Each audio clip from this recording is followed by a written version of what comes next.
on, guys, and welcome to the channel. Finally, I know finally, after torturing you guys for weeks on end, the new car is here. As you can see through hopefully all the glamour shots, you understand that this is an E39 M5. So the point of today's video is to give you a brief overview of the car. I'll tell you kind of general things about it, why I bought it, and give you a quick little tour. It's not going to be in depth. I know a lot of the E39 M5 guys are very attention to detail. They know all the paint codes, they know how many were made and what year and what the builder's, neighbor's, cousin's dog's name is. But I don't know all that stuff. I do know, and I will tell you, we can jump right into it. This is an E39 M5. It's a 2003 model year, which is the last year that they made these things. They stopped making them in 2003, and the color is carbon black, which hopefully you can tell in the light here in the sun. It looks like a dark blue. But before we go any further into the tour of this car, the brief overview of this car, I know the elephant in the room is the paint. I know that there is Swirl City going on here. Every panel, every part that's painted is swirled to oblivion. I understand, and I also understand that the lights are foggy. That will be taken care of very shortly. That will be one of the benefits of having this car, is having a bunch of upkeep to do on it. It'll provide a lot of content. That does remind me kind of, you know, why did you buy the car? Where's the Jeep? I still have the Jeep. I wanted a car that I can daily drive a little more easy. I wanted a car that I didn't care about the mileage as much. And I wanted a car that was a little more comfortable.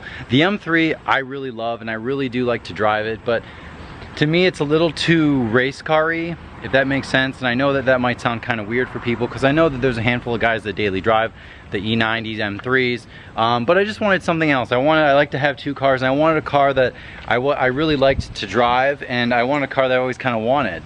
And I've always liked the E39 M5 as well as the E46 M3, which was a car I did think about getting, but it's too similar to the M3.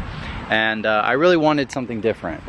Okay, so let's start with the outside of this car. As I mentioned, carbon black metallic, which looks blue under the sunlight, despite the fact that it's very dirty. I will do a first wash video. As you can see, lots of swirls, but I don't really care right now. But one thing I will note, if you guys are E39 M5 guys, you know that these cars are notorious for something called gas cap rust. And this was one factor that pretty much sold me on the car, is that this is, I think, the only car, or one of the only cars I've ever seen in pictures or in person, that does not have gas cap rust, which means it was taken very well care of, as well as probably garaged most, if not all, of its life. So that was one big flag for me that told me that this car was well taken care of. I know the paint's in rough shape, but if you're not a detailer, you just don't know. Style 65 wheels are generally in pretty good shape given their age. There is a little bit of curb on a few of them, not all of them, but the overall condition of the actual finish is not bad. Tires are okay, although I am not sure how old they are. They are the Pilot Sport AS3s. 275, 35, 18. So these are the 18-inch stock wheels. You know, there's a little bit of corrosion here and there, but that is not a huge deal for this car. You know, it has, the trim is in okay shape. You know, obviously this is something from polish, but that's not too hard to fix, guys. You know, the badge is faded, and then the exhaust can definitely use a lot of touch up there. That'll make a huge difference. So walking around the car, there's only a few door dings.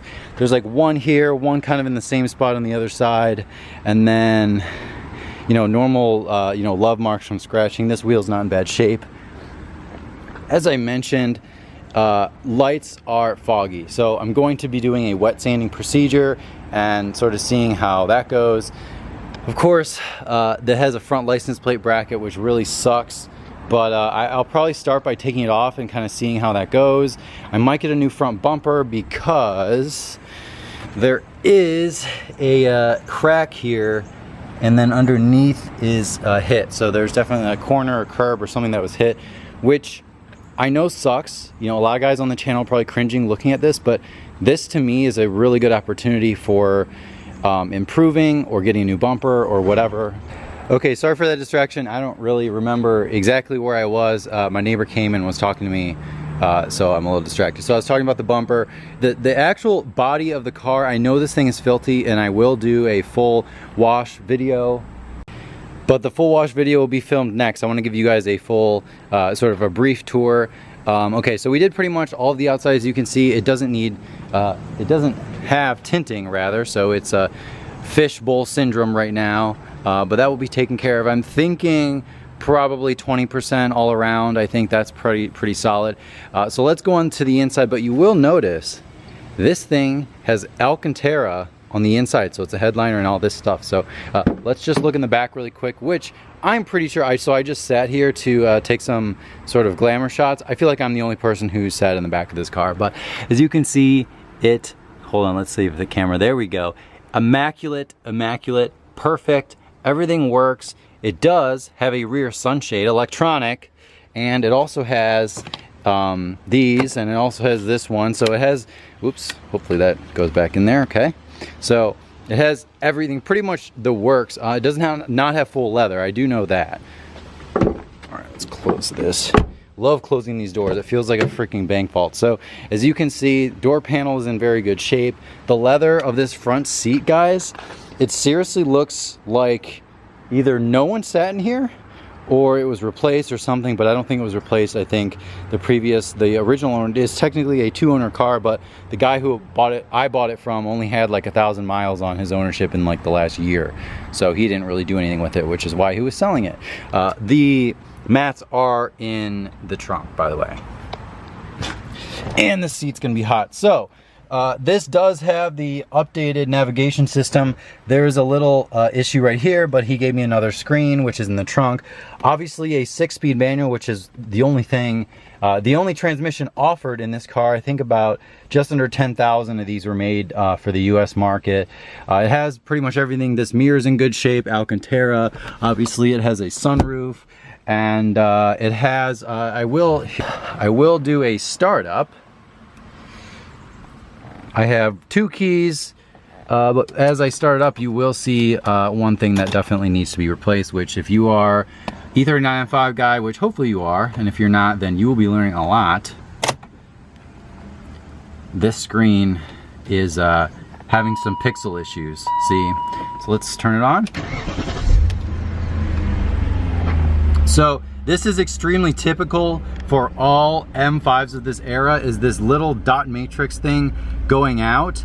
All you have to do is send out your cluster to a guy and it's warranted for life and wait like a week or 2, which I know it sounds like it kind of sucks, but that is completely normal and it's non-mechanical. So as far as I'm concerned, it's really not a big deal. It's kind of one of those things you sort of expect to do eventually. So everything is good. I drove this back about an hour yesterday night, and it was operating temp was right between 210 and that first dot there to the left of it, so it was a little cooler than I'm used to in most BMWs. And then this engine temperature was directly in the middle pretty much, so very good. This obviously has the sort of the this whole thing I'm getting roughly 17.9, but that's a little bit city driving, also hooning around. You know, it has the information here, which is very basic, but one of the first things I will be doing is a Bluetooth enabled adapter for this car. I know she is not completely warm, but we'll give a few revs with the door open here.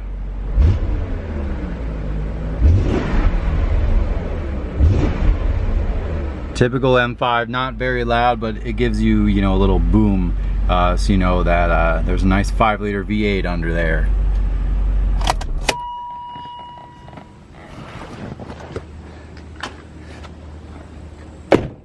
Alright guys, so that's gonna wrap this video up. I didn't want to do a full, comprehensive, extremely long video. This is more of an introduction to the new car on the channel. So we have an E92 M3 in the garage and an E39 M5 sitting outside. This is not a permanent situation. I'm not gonna have 2 cars sitting outside and 1 car in here.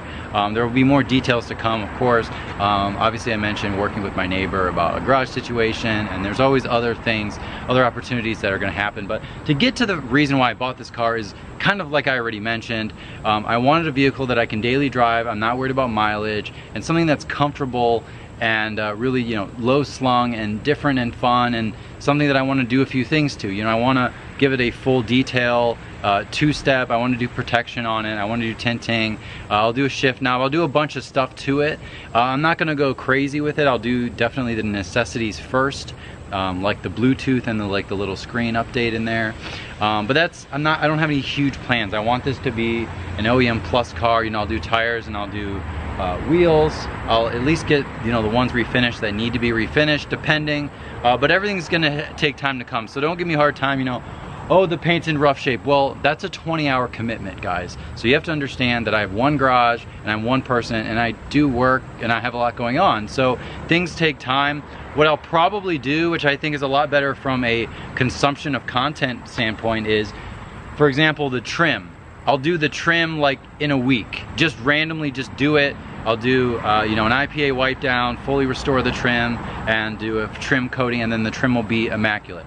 I'll do the headlights one weekend. I'll do the glass one weekend. You know, I'll do the undercarriage. I'll do full washes. Then I'll do regular protection. I'll probably do temporary protection for now, but I don't know what I want to do yet. I don't really want to do Colonite because I've done Colonite and I've done Seacorts UK. I'm thinking of doing something totally different, but I don't really know what options there are. I thought like Adam's ceramic paste wax would be kind of cool, but it's really expensive and I don't really know if that's even gonna work that well. So, you know, there's a lot of different things that I've never even tried. Whether it's a different coating, like something like Kamikaze seems really appealing to me.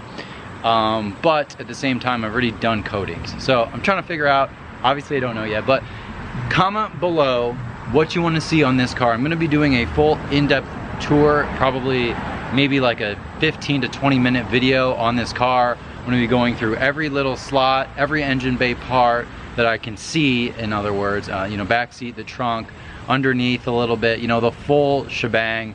It'll be a full in-depth tour.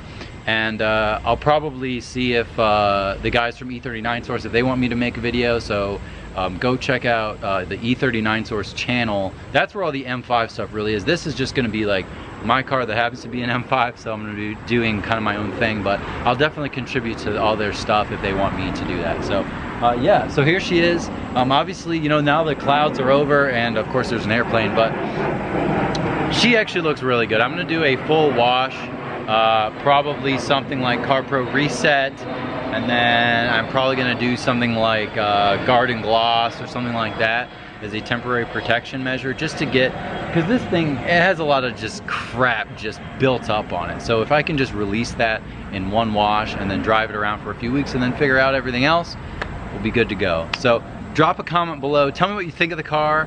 I think I got a good deal on it. I'll go over that in another video. I don't want to go through everything in one video because it's just so much information, and then the video ends up being like 30 minutes long. So I'd rather keep it very specific. That way if you guys want to look back at like what happened, why did it take so long to get this car? I had problems with the escrow company. They're honestly so worthless. I would never ever recommend them in my life, but that'll be a separate video series. That is the reason why this thing took so long. It was no one else. It wasn't the seller, it wasn't anyone. So that's the reason. But I'll go through in-depth tour of why that was an issue. I'll go through all the mods. I'll be doing the headlights very, very shortly. So don't worry, it's gonna be much updated. And I might do white halos. I have all these things that I want to do to the car, so we'll see about that. I'm droning on and on, as you guys probably can already tell, but drop a comment below, subscribe if you want to see more of the M5, M3, and the Jeep will be back as well. And I'll see you guys next time.